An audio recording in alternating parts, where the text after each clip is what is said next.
Hey, everybody, welcome to the Blendr Report, where news meets rational thinking. I'm your host, Jonathan Harvey. This is your co-host, Liam DeBoer. Liam, what's up, bro?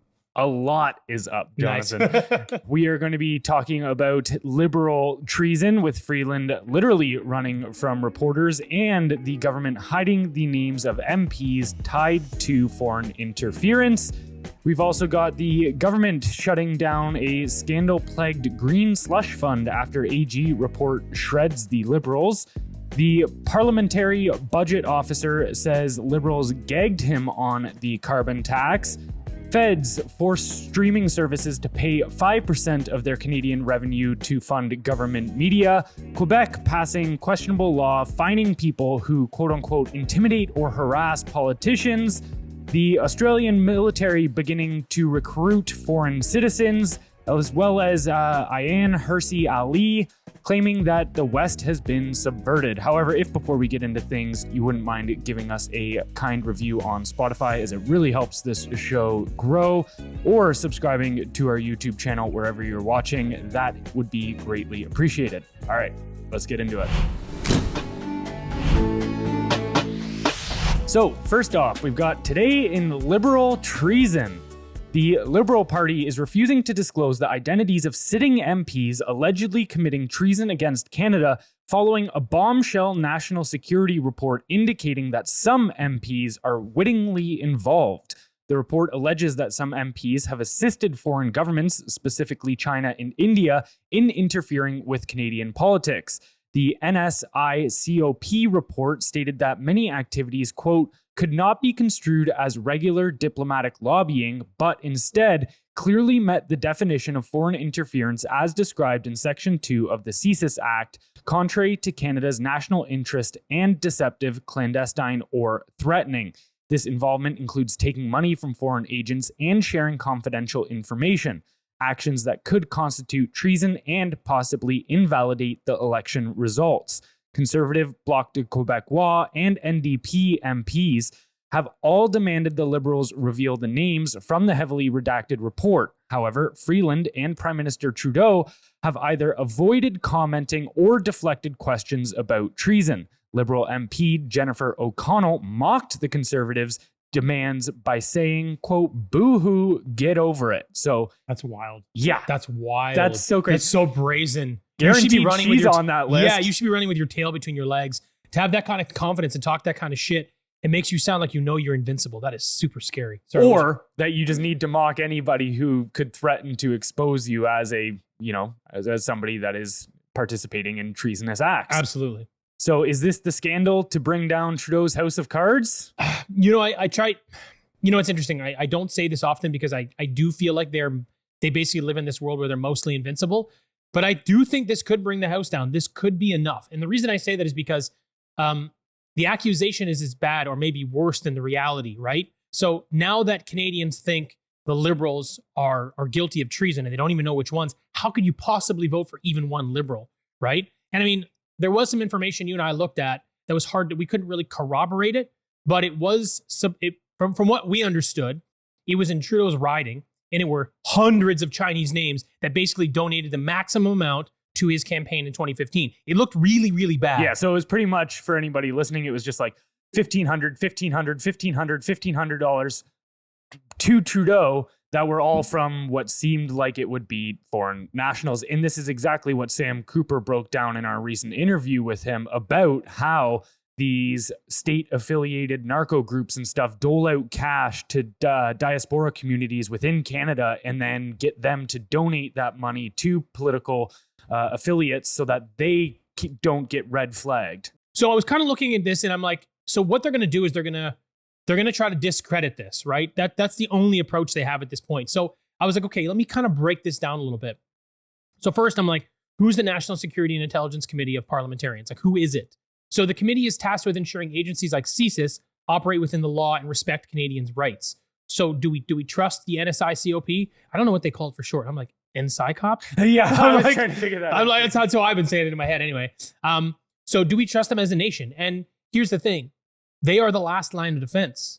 So if we don't trust them, we have an even bigger problem. Maybe not even bigger, but we have another problem altogether, right? So we kind of have to operate under the guise that we do have to trust these people. They're the ones that are that are overseeing CSIS and probably RCMP and holding these people to account if they are or not doing their jobs, right? And obviously, we know what the report said. Liberals were knowingly participating in election interference. So what I found pretty interesting, though, which I just learned yesterday, was that not only could it constitute treason, but it could invalidate the election results. That's pretty wild. So when you kind of think about that, you go, how could this possibly come out the way it is right now? There's no way the Liberals can let this come out and affect the election. It would ruin this. Like, how does the country repair after that, right? So I don't think it'll get to that point. I don't think there's a possibility. I think that would not only shatter, I talk about the Overton window. I think it would create mass hysteria in this country in terms of like how do you vote in your next election? What does that look like? What does democracy in this country look like anymore? What happens to the rule of law? Like, I think it would get pretty wild if it got to that point where they're like, hey, we have to toss out this election. What does that look like? So I don't think it gets to that point. Now, obviously the big dogs are running away, Freeland and Trudeau. Well, guys like LeBlanc are saying that it's irresponsible. Now, on one hand, I can kind of understand where he's coming from. He's saying it's irresponsible to release expose, the names. Yeah. Right. Now I can kind of understand his point, though, because false accusations would be enough to smear any politician. It's kind of like the Me Too movement.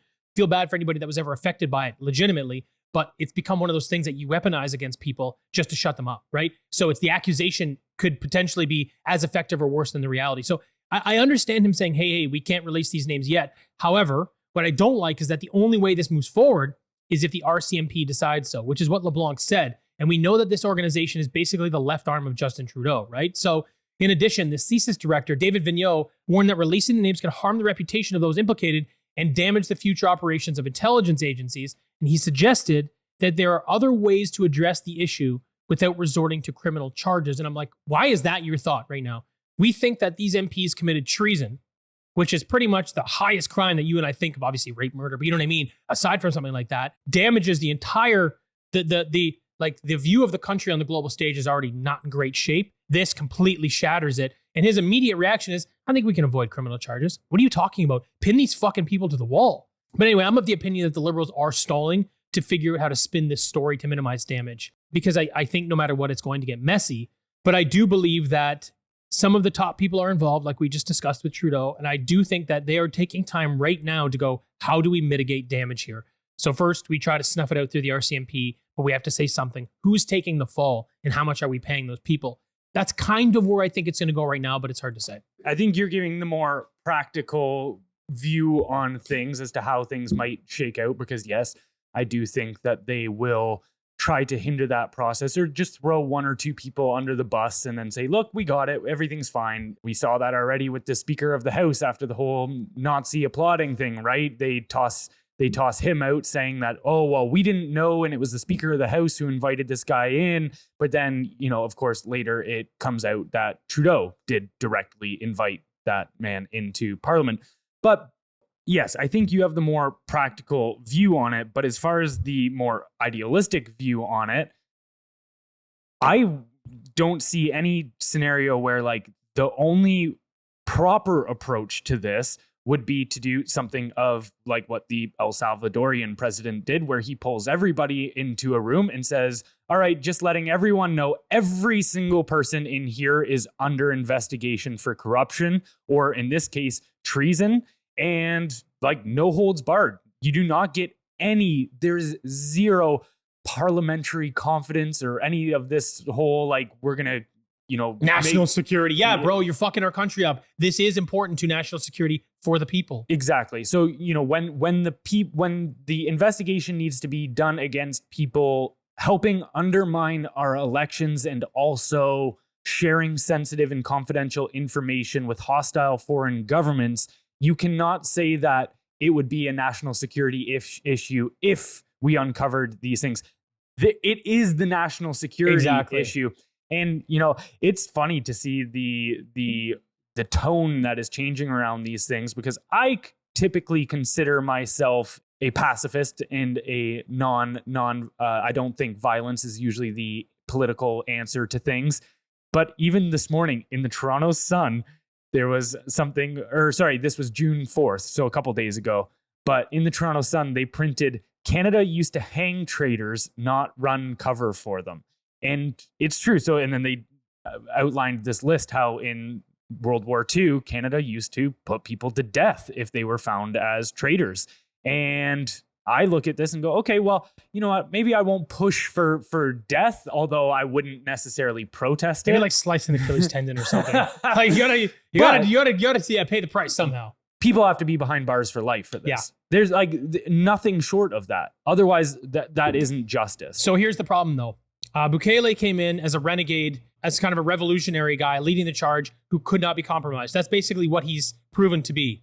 Trudeau is maybe the biggest problem, and he's the head of the snake. So no way. The guy that's in charge is not going to throw everyone else under the bus because he'll get eaten alive. So I think this just goes full cover, unfortunately. I think you need a leader to come in. You need a Malay, you need a Bukele, you need someone to come in and go, okay, now I'm going to rip this thing apart. Almost like let this be the thread that someone pulls to go, I'm getting into politics, and when I get there, I'm going to fucking eviscerate these people. That's the best I think you're going to get out of this. I know we've talked about how Poilievre would need a level-headed approach and all of that kind of stuff once he gets into office, but I'm of the mind now where I'm like, I'm not supporting anybody that isn't willing to go scorched earth on the government right now. And Bukele, yes, he got put in. We do need somebody with that set of balls to be able to come in and do it. But even he's been getting threatened with jail time and everything down in El Salvador because, yes, the corruption runs so goddamn deep that people who are afraid of getting ousted in these investigations will try to get you first, try to put you behind bars so that they can't.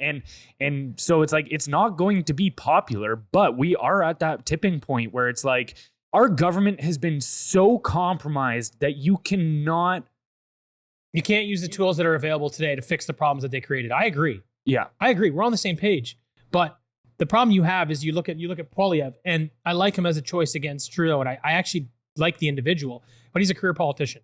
He's not going scorched earth on these people. We don't have anyone right now that will go scorched earth. We don't have anybody in the system. You know what I mean? Because the system is built to sort of take care of their own, and he's going to come in and he's going to shake things up, but it's going to be what? Like if you think about it in terms of 100%, if we need to change 100%, what do you think Poilievre's going to do? I think he'll change about 20%. That's about it. Yeah, and I haven't seen necessarily the rhetoric from him that would show me that he is confident enough to deal with this issue or that it's like that he's going to go full out on it. However, I do wonder whether he is playing the political strategy of like, don't interrupt your enemy when he's making a mistake. The old Napoleon idea where he knows that he's like, I don't have to do much other than just sit back and let them hang themselves. So I'm not going to put forward these radical remarks because enough people are just jumping ship anyways, right, that it's my election to lose. So who knows that maybe once he gets into office that he goes, okay, now that I'm in, now that the election is here, I can actually go hard against these things. Yeah, I mean, I think to what you said earlier, I think that's the more idealistic thought or approach here. I just don't think he's going to go that far. And I'll tell you why. Remember we were chatting with Sam Cooper last week, and he said, oh, no, the Conservatives are also very compromised. Mm-hmm. Do you think that Poilievre doesn't know that his party's compromised? I imagine that he does. And I think if everyone's out there shaking the hornet's nest, they know what's going to happen. I think he wants to stay out of it because I think if he gets into this and goes full, like if he goes, like you said, scorched earth on this situation, his party's under the microscope as well.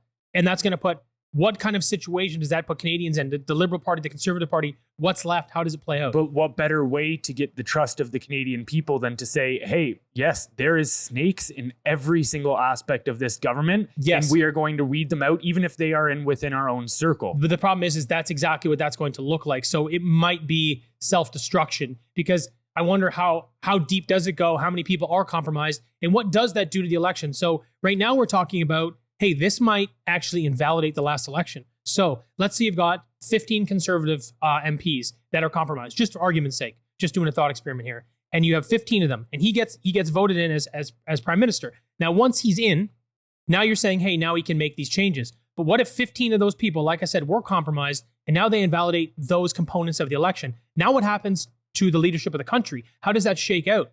And it looks like not well. So he's not going to basically work this hard to get there and then pull this rug out from under himself because you don't know how that's going to play out. That's why I don't think he's going to do it because the outcome is unknown. Mm-hmm. Yeah, and who knows? I mean, you could try to spin that as saying once you're in, just say, hey, I've only been the head of this party. Things have only been under my control for about a year and a half, 2 years, whatever, by the time he gets in.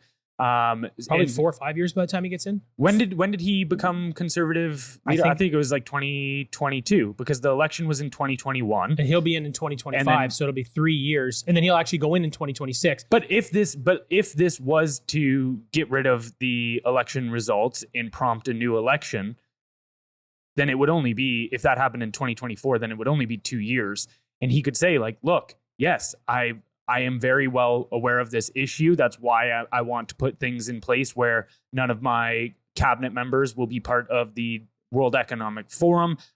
Yes, there have been people in the past in the Conservative Party that wasn't under my leadership, like guys like Aaron O'Toole. I mean, we know this, that Aaron O'Toole already didn't have a backbone in order to stand up to Chinese election interference in the past, even though he knew it was happening. So what would make you think that he would have a backbone to call out those people within his own he's the wrong guy. He's the wrong guy. I also don't think he's compromised, though, in any real... I think he would be one of the unknowingly compromised guys. First of all, I think he's an all right guy. He's probably okay to have a beer with me, play a game of golf, but he seems a bit dumb to me. And like you said, he's got no fucking backbone. That's a big issue. But he was also part of the military, so I think there's a lot of patriotism there. So I don't think he's one of the guys knowingly doing it. But I agree, he wouldn't take that action. But here's the thing. Poilievre, like you said, he's been the party leader since 2022. So he'd be in for 4 years by the time he gets voted in. But he's been in there in Parliament since 2004. So it's a little, like, I hear what you're saying, but it's a little hard when you've been a part of the organization the whole time. All I'm saying is, look, everyone's going to come out muddy if they start shaking this nest. That's the problem. So again, I'd like to see it. I just don't think any of our leaders are the guys that are going to do it. Yeah.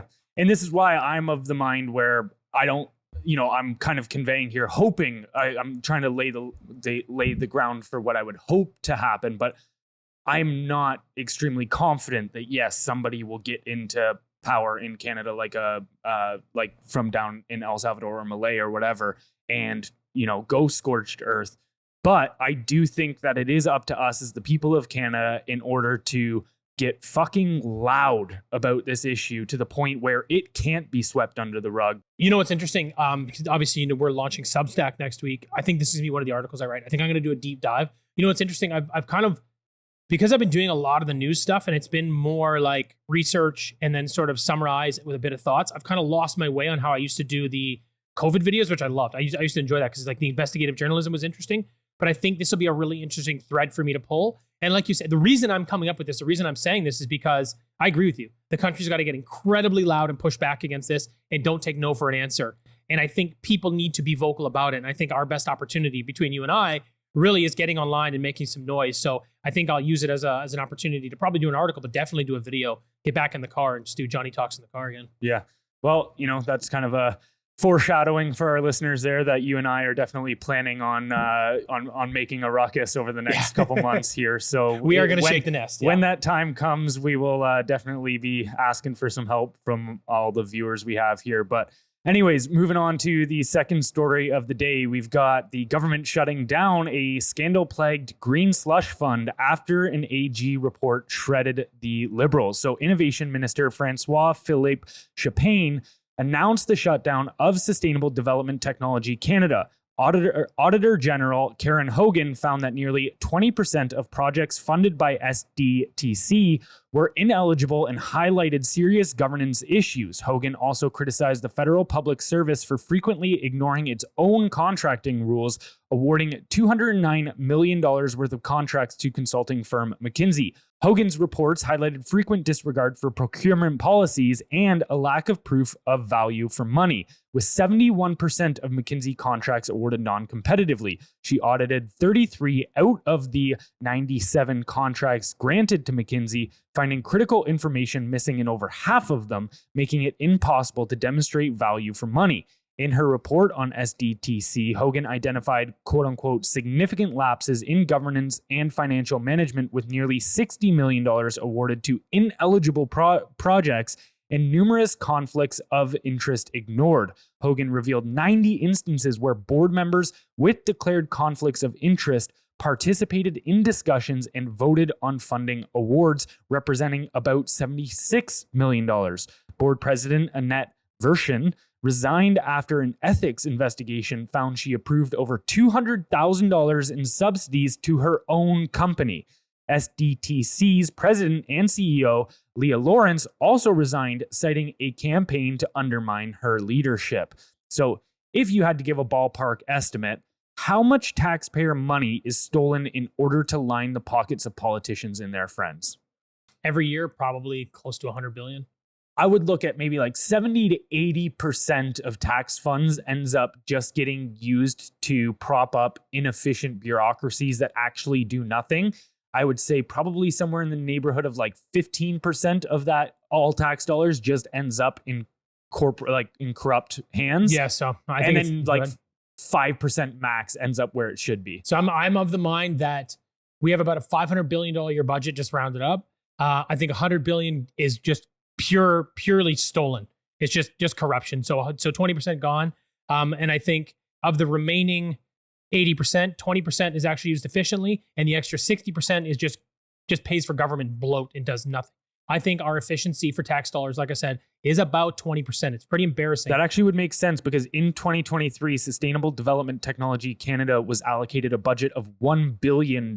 So their annual budget is about $1 billion. And then we see that $209 million worth of contracts to consulting firm McKinsey. And that's just one consulting They're firm. really good friends with McKinsey, though. Trudeau's been sucking all their dicks. So 20% is probably being nice. Well, yeah, it's. I just figure some people are still trying to do the right thing, and some programs demand more of the capital. But what I want to point out is this. Hogan, the last two things I've seen her review are the Green Slush Fund, total nightmare. We're looking at a ton of corruption, so bad that the Liberals had to shut it down. What a black eye that is on the Liberal Party, right?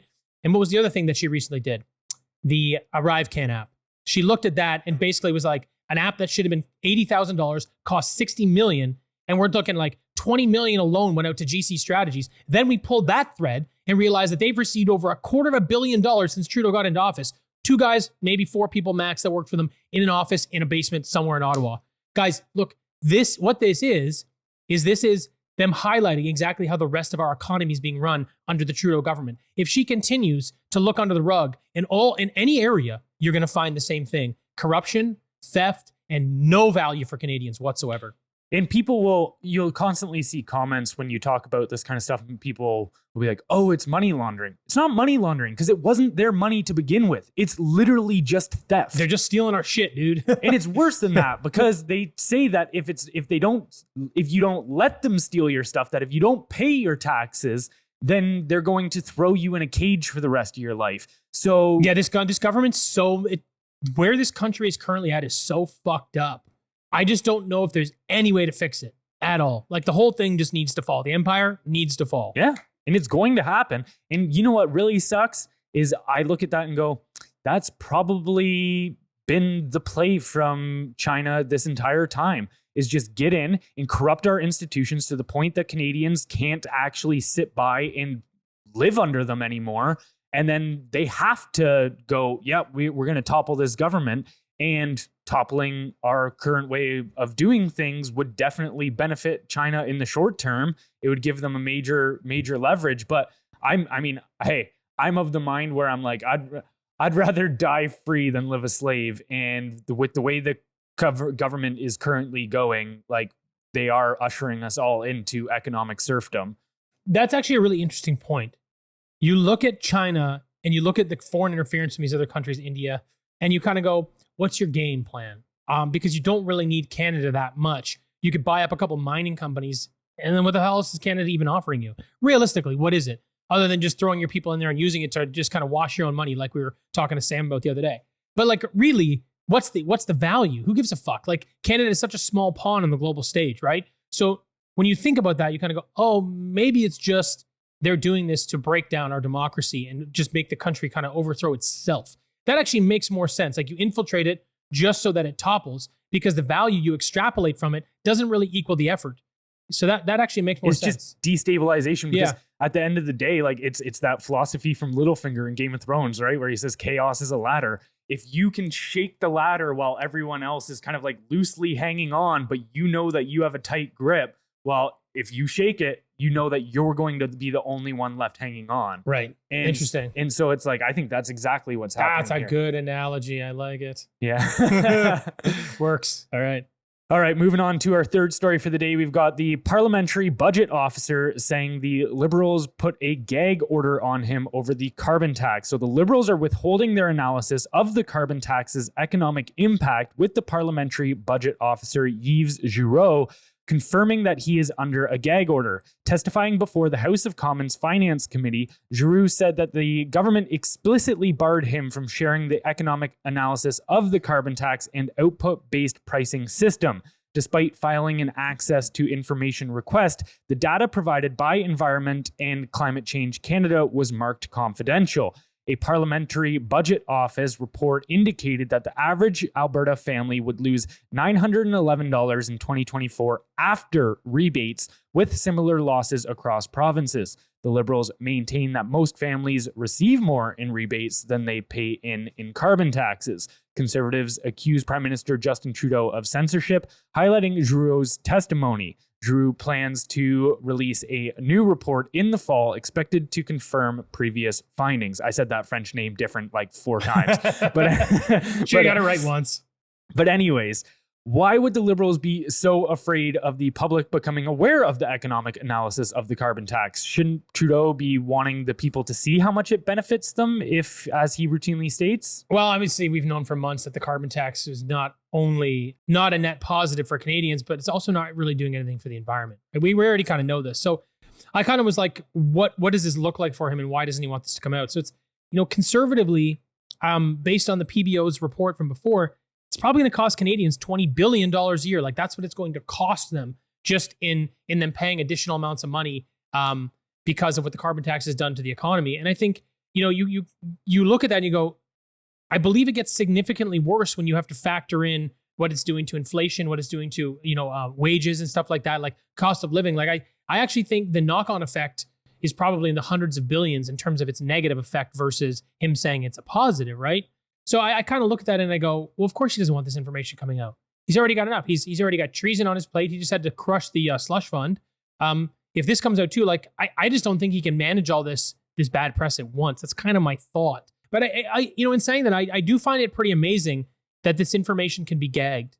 Like, what do you mean? How do we live in a country where they get to decide that we don't get to see this and kind of this information? How does this happen? How is that even with freedom of information requests? Like, I just don't understand how they've built a system that safeguards them so well. It blows my mind that the lack of accountability and sort of the egregious behavior these people can have and just completely get away with it. Maybe things have always been this way, and we're just finally being able to see it for what it is with the internet, and that's why they are so fucking scared of the internet with the censorship. There's actually maybe an argument to be made that corruption is better than at any time in history right now, simply because we're able to see it. They can't get away with as much that 40, 50 years ago, they were able to just do all this shit and never have to worry about it. But I just hope that what people take away from all of this is politicians are criminals. I don't care anymore about the idea of, some people get into it with good intentions. It's like, I'm sure some people joined the mafia because their community told them it was the right thing to do when they grew up. Sure. But that is what the government is. Yes. And so, maybe they don't have nefarious intentions, but at the end of the day, you are working for an organization that has, the only way it can survive is through force and coercion. And like at this point, we're seeing, okay, we're going to take your money and then we are going to gag anybody who tries to show you what we are doing with that money. Like, how in any sense of imagination is that supposed to be just? Am I supposed to look at that and go, yeah, this is a system I want to live under? No, I mean, I'm inclined to agree with you at 100%. I actually like the way you put that better than me. I think that the problem you have, though, is people need to believe in somebody or something for these organizations to sort of survive. And the reason I'm saying that is because if you don't have some sort of politician or some sort of government officials that you believe in, what's the alternative for the country? And the better route is to agree with exactly what you're saying. But the more realistic route is to look at this and go, they're going to try to find a way to believe in somebody. Otherwise, you've got pure chaos. Pure anarchy. Yeah. Well, no, I agree with you. At the end of the day, I would prefer to see it go that way. I just don't. I don't have faith that we have it in us to push back enough to create the change that we actually need.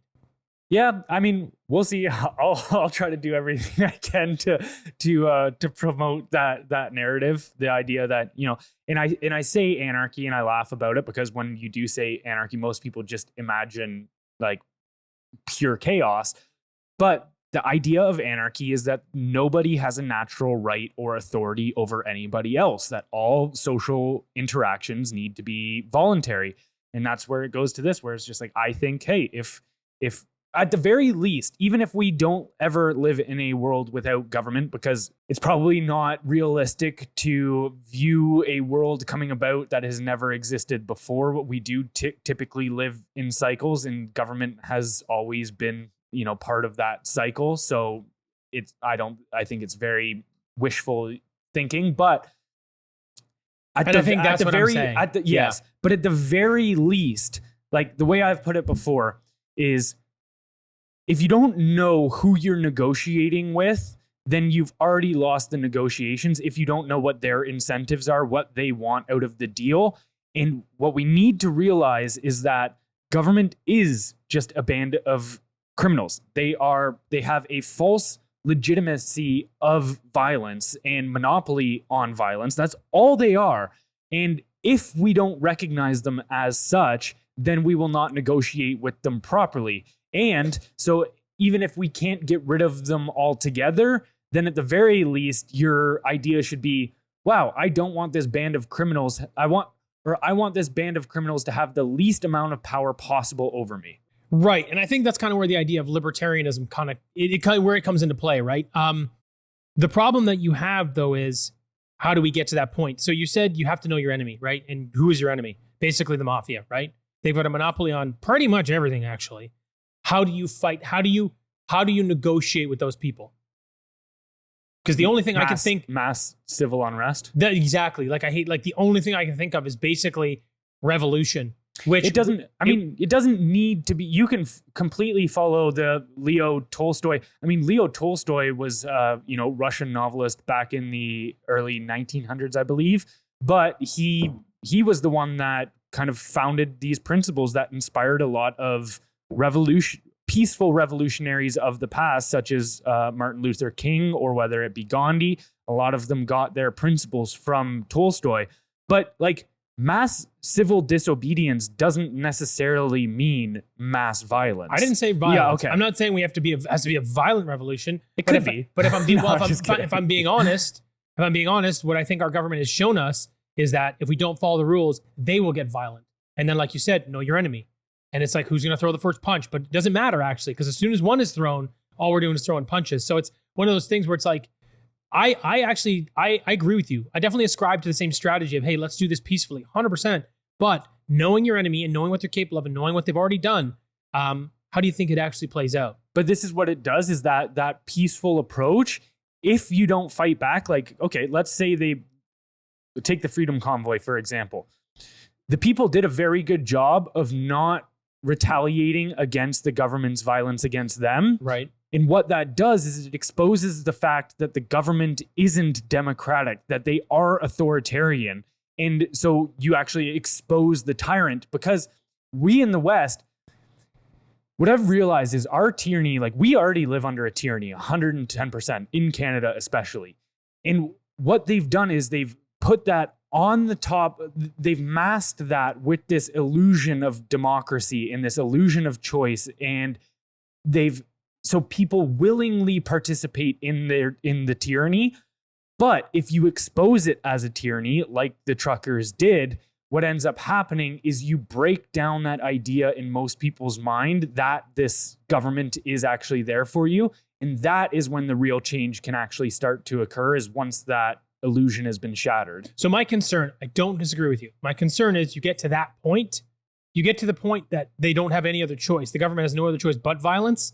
And that's what they're going to use to hang on to power. That's kind of what I'm saying. You can be as peaceful as you want, and everybody can kind of realize that it's a tyrannical government and they don't want it.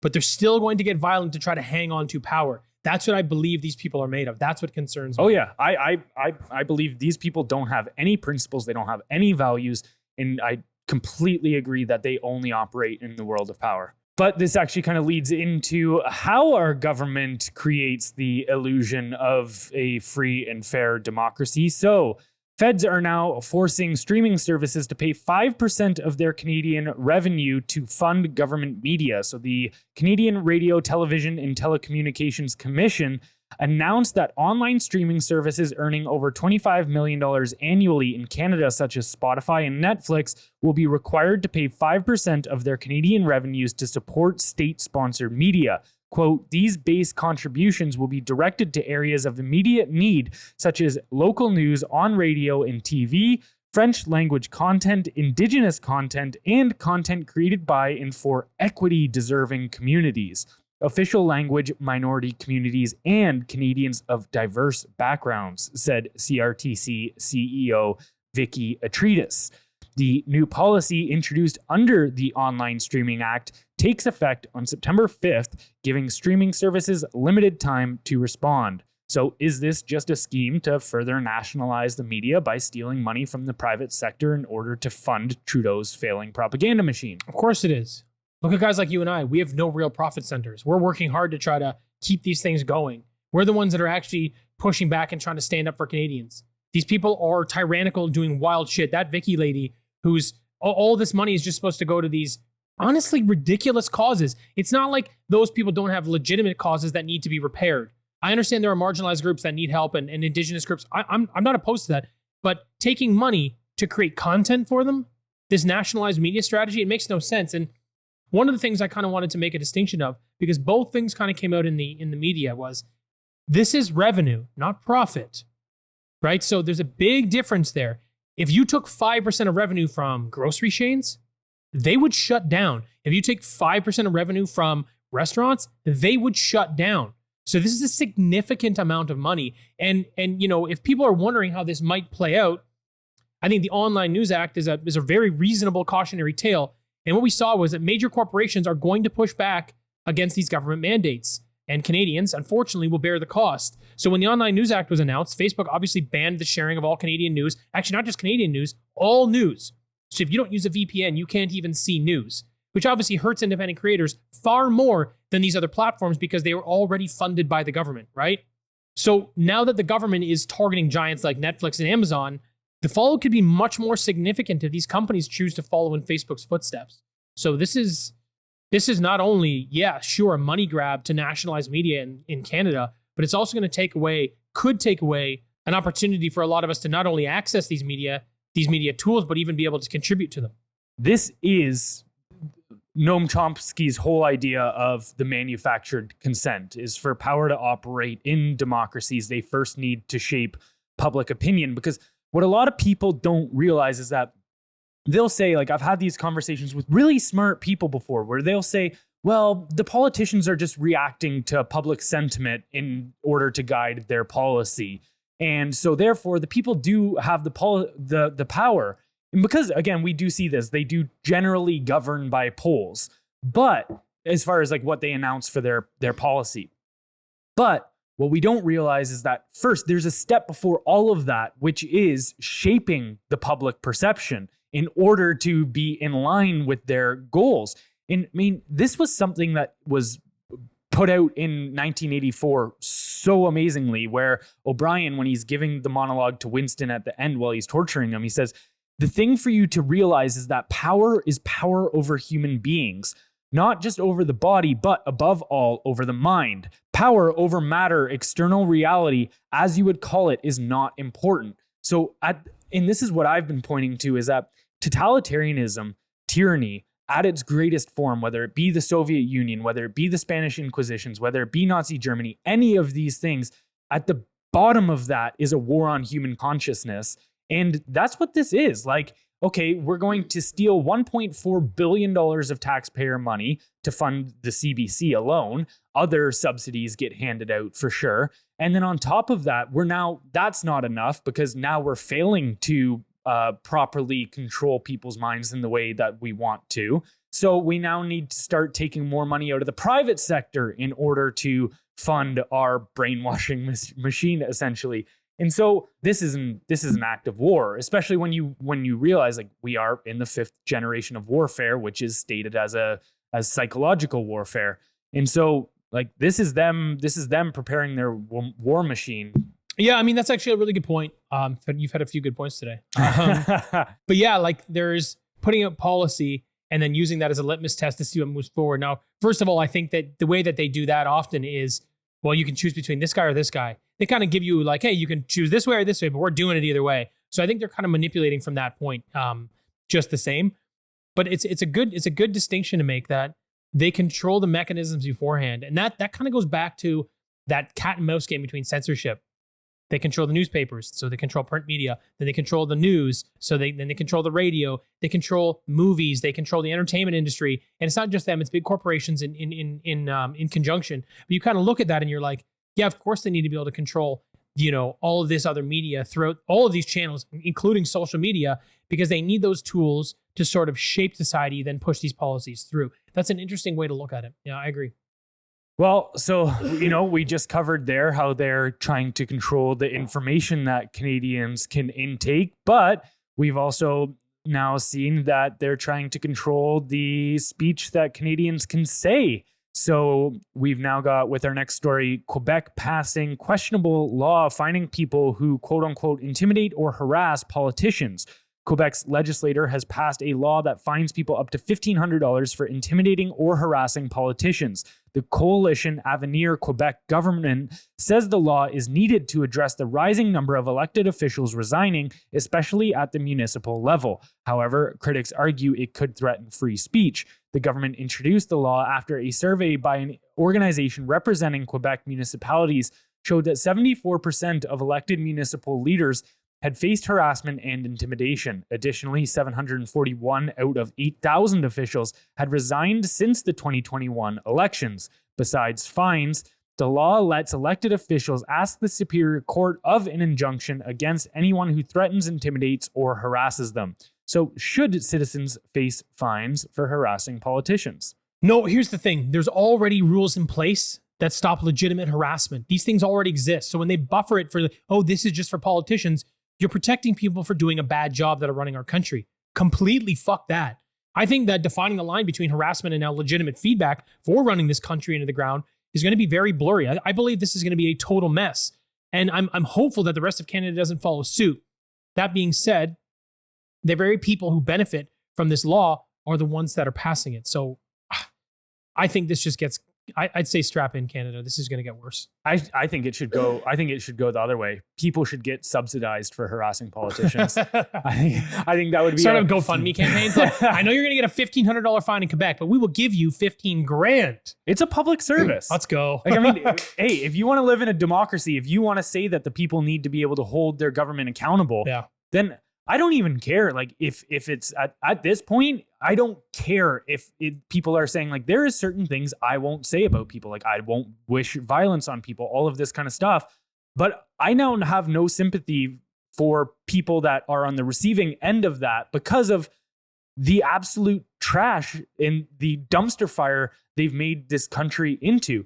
If you want to be part of an apparatus that, like I've been pointing out in this episode, exists solely because of force and coercion and from the constant threat of violence, then I'm sorry, you should be able to face a couple words. 100%. Well, like you said, you have to know your enemy. And it's like, that's exactly what these people are. And I think that's exactly why they're getting a lot of this pushback from people. But this is, again, like just everything we've talked about this episode just makes me more and more concerned about living in this country.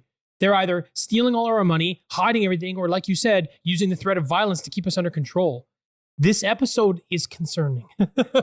Sometimes I leave our chats and I'm just like, oh, it's not so bad. But then other days like today, I'm like, I got to get out of this country now.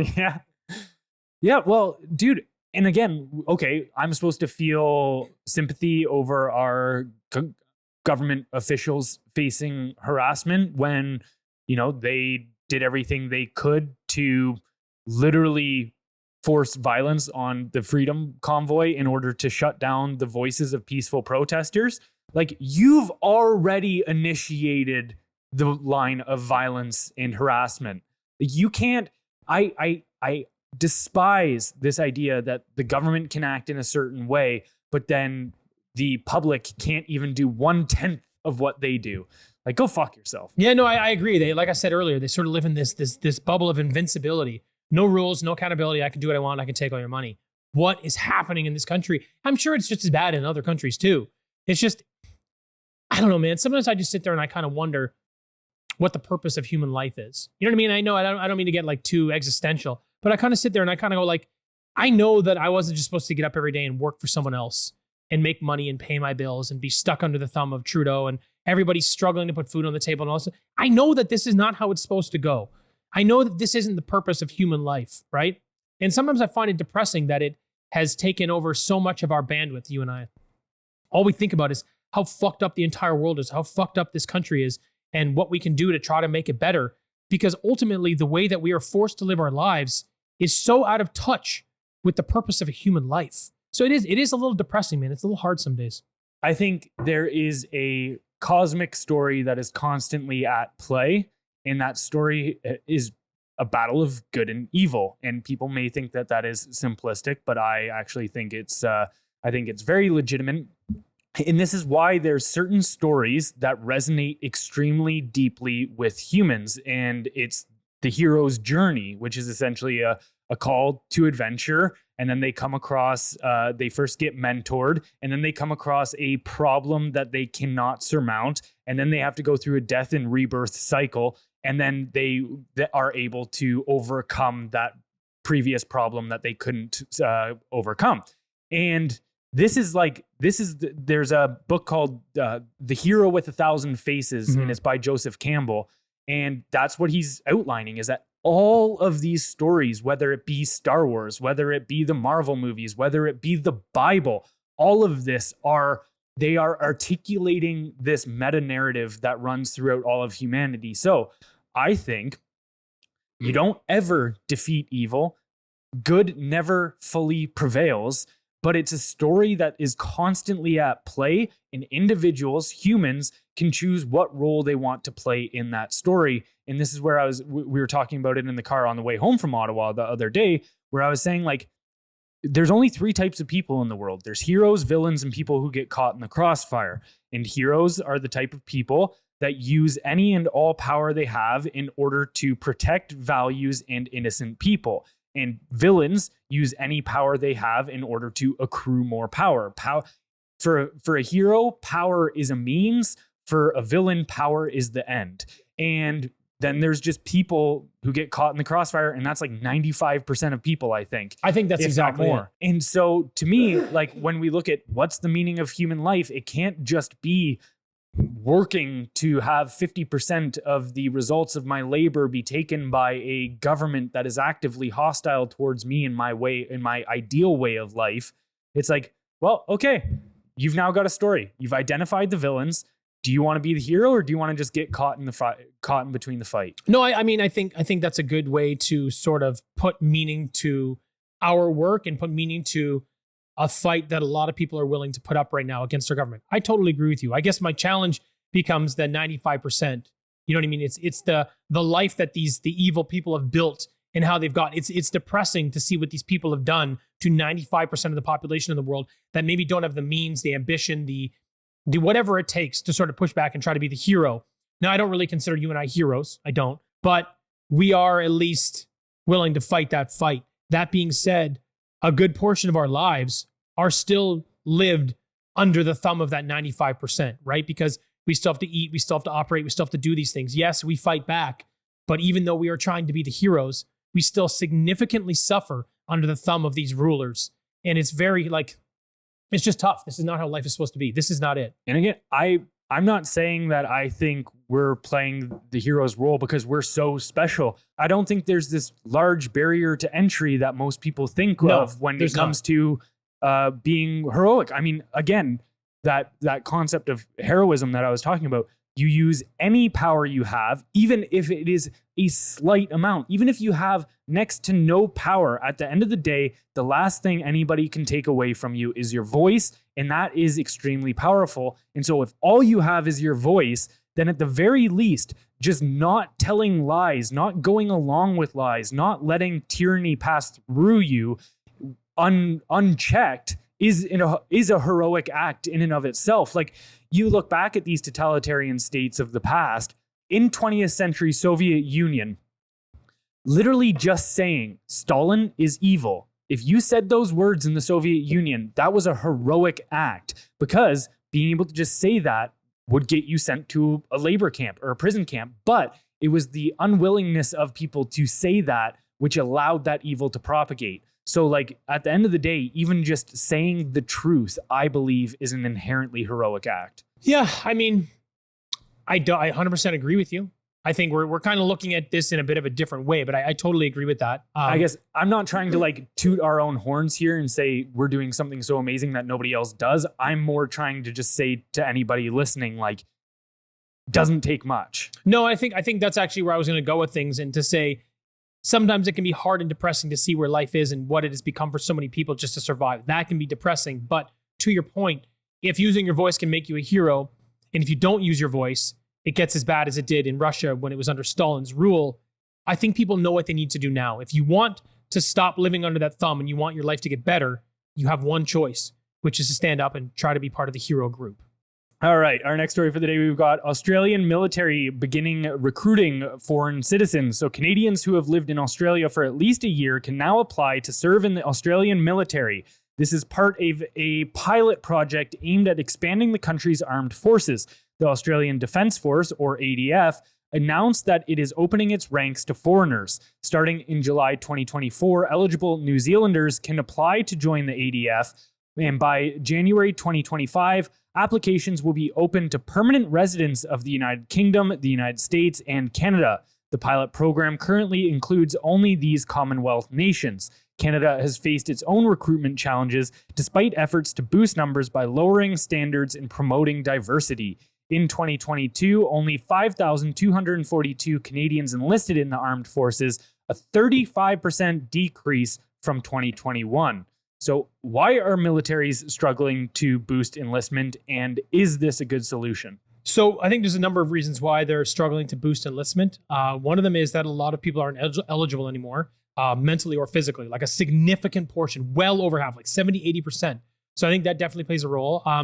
I think sort of the Eastern subversion, maybe not Eastern, but the subversion into the West has sort of destroyed patriotism in a lot of ways, which is another reason why I think people don't really want to fight for the cause. Another reason is because governments are full of shit. I would not fight for this country or for this government, not necessarily the country. I would not fight for this government, right? And you come to realize over time that that's all this is. Governments making bad decisions and sending kids into war to die. Exactly what's happening in Ukraine right now. I think fighting for this country actually means fighting the government. Yeah, you're right, 100%, dude. Yeah, so I guess I would fight for the country. So I think those are some of the reasons why people are not joining the military and why they're struggling. But here's the thing with this idea: maybe some people will say, "Hey, it's a great idea and it'll bolster the military," or, you know, if we were tyrannical global leaders, which we're seeing a lot of in this country, and our goal was to sort of destroy national sovereignty and promote post-national society, which Trudeau has himself said, one of our main strategies would be to infiltrate militaries by allowing an international mix of soldiers. Because this way, it is much easier to undermine the will of the people, which is exactly what we're seeing here in Canada. Look, we talked earlier about this getting violent, right?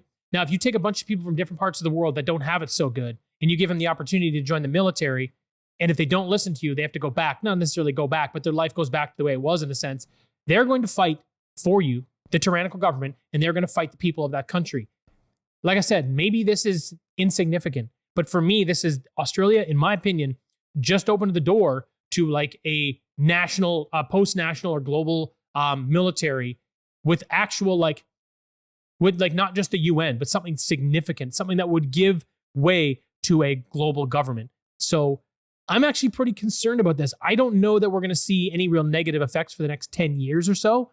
But as soon as other countries start doing this, you're seeing it in the United States. They're doing it with permanent residents and stuff. And they've had a huge number of people that have tried to enlist. I think they're doing the same thing here. I don't really agree with this strategy. No, and I think this is one more stepping stone in order to build this highly centralized world that they want. And, you know, it's interesting. Again, in 1984, right, the world was divided into three major superpowers: Oceania, East Asia, and Eurasia.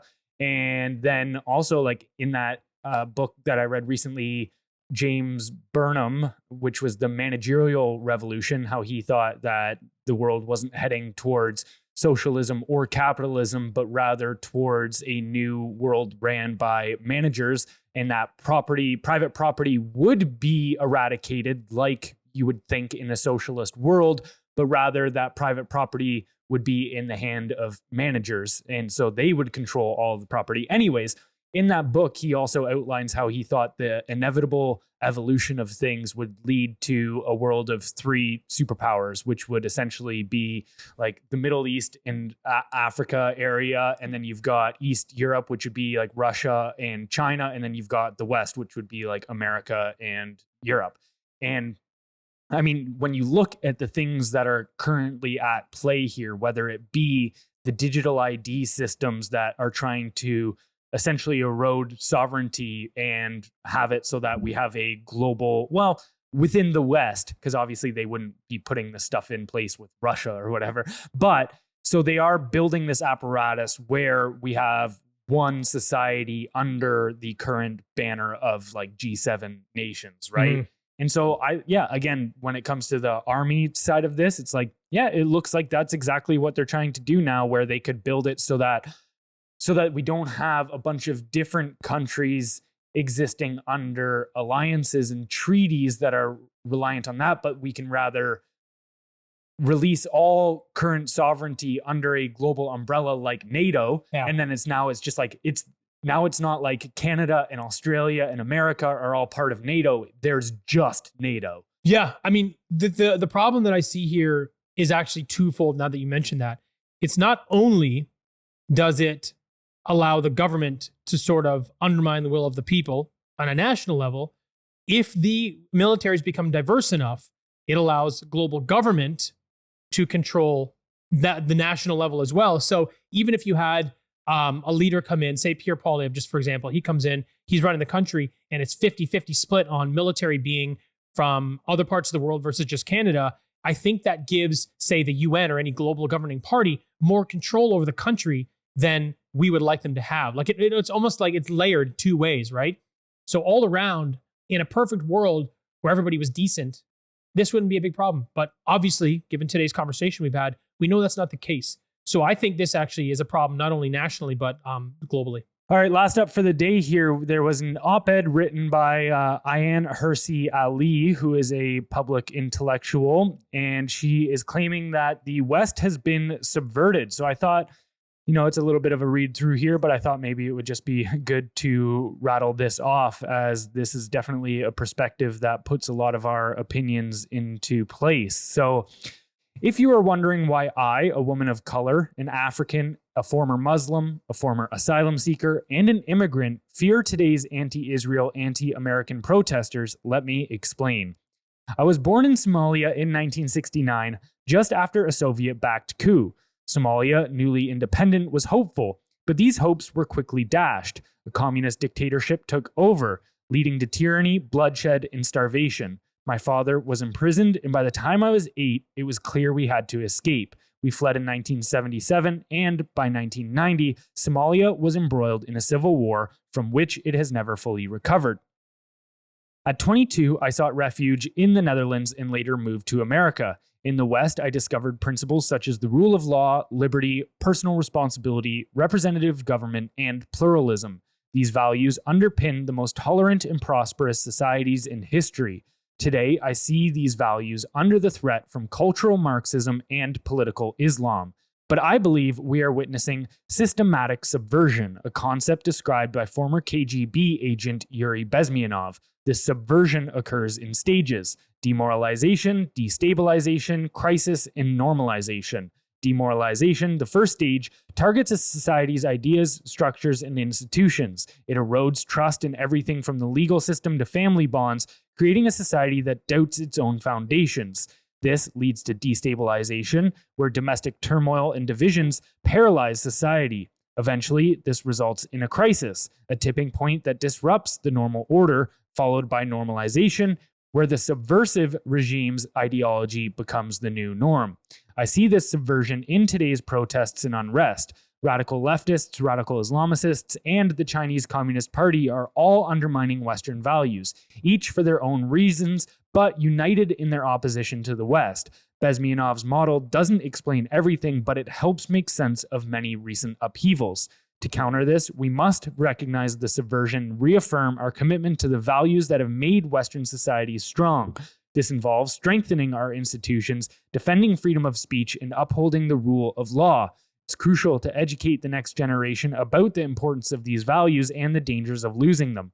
Only by understanding and addressing the threats we face can we hope to preserve the freedoms and prosperity we have enjoyed. In summary, the values of the West, hard won through centuries of struggle and progress, are under siege. Recognizing and confronting this subversion is essential to safeguarding our societies for future generations. So, spot on analysis of what's happening and also the proposed solution. Kind of like you said, it really ties a lot of things in that you and I have been talking about lately. And I honestly believe we've hit a bit of a tipping point here. It's not just people like her that have put their experiences into words to say, hey, look, I've been down this road before. It's very, very hard, and I know where it goes. Somalia has been in war since the 90s, civil war. So you kind of look at that and you go, okay, but there's also guys like Gad Saad, you know, he's a scholar, he's educated. He's also raising the flag as high as he can to say, hey, look, we have some big problems in this country, and it's going the wrong direction very, very fast. We know where this lands.